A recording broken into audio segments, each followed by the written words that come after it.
This is not going to be a video about nightclub music, so if you clicked on the link thinking that, prepare to be disappointed. Let's get started. Hello,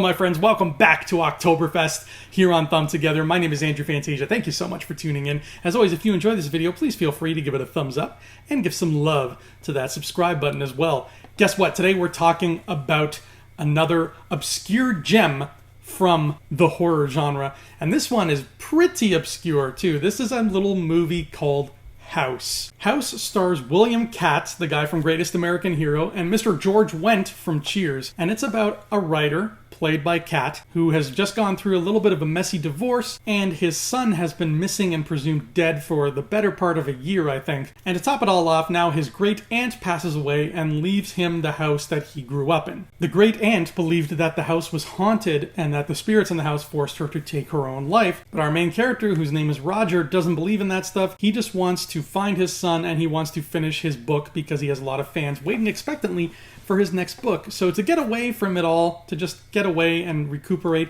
Roger moves back into the house where he grew up, because it is his house now, and he uses that solitude and that peace and quiet to try to finish his book. Except, psych, there is no solitude, there is no peace and quiet, because the house is haunted, baby. Throughout the course of the film, Roger is also having flashbacks of his time fighting in the Vietnam War. And the more of these flashbacks we get, the more we uncover what might actually be going on both inside Roger's head and inside the house. And to top it all off, George Wendt, who plays the neighbor, is constantly sniffing at Roger's heels and trying to befriend him and inviting him over for dinner and basically just getting all up in his grill. He means well, he's a friendly guy, but Roger just cannot right now. So the peace and quiet is absolutely not there. He's got irritating neighbors, he's got ghosts and gremlins and Vietnam flashbacks and God knows what else giving him a hard time. I'm going to be real with you, I'm going to be upfront.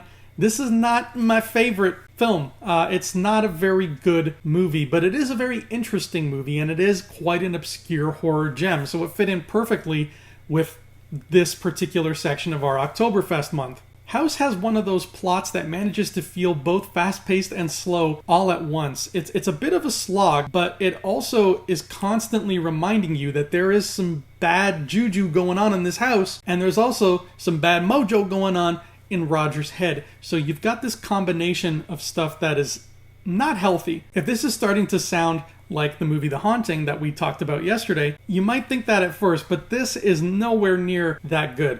This is more of a schlocky horror. This is almost always played for laughs. And I say that almost because it kind of straddles the line. The monsters are goofy. They're puppets, which is cool. I love myself a good puppet, but they are kind of goofy and they're more along the lines of something that you kind of laugh at than something that you scream at. They're more like the monsters in Gremlins or Critters. And the whole thing is played as almost this comedy of errors where Roger has this never-ending parade of his neighbors, his ex-wife, the police, who keep coming into and out of his house, and he is trying to keep them away from the deranged spirits and creatures that are causing him all kinds of trouble. He's trying to protect them while at the same time trying to figure out how to protect himself. What I do like is there are a lot of long shots of Roger walking through the house and just kind of looking at different rooms and such, so that by the end of the film you have a really clear picture in your head of the exact layout of this house. And it's not a very big house either. So you can piece together exactly where every room is and what's in every room,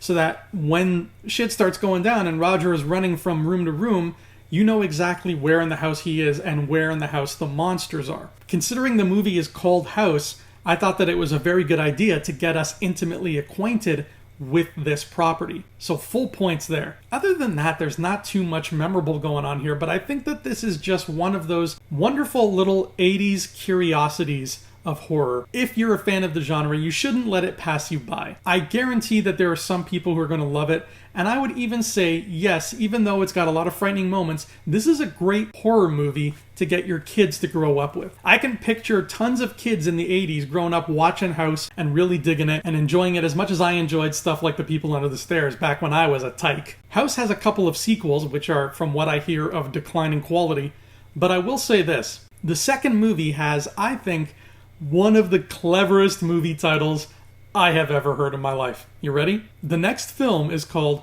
House 2, The Second Story. Huh? Come on. Come on. That deserves one of these. Come on. Anyway, that is House, a wonderful curiosity, an obscure 80s horror gem that I think everybody should check out. I guarantee this is going to be some young person's favorite horror movie. But Oktoberfest is going to keep on rocking and rolling. I will see you here very shortly. And until then, my friends, adios.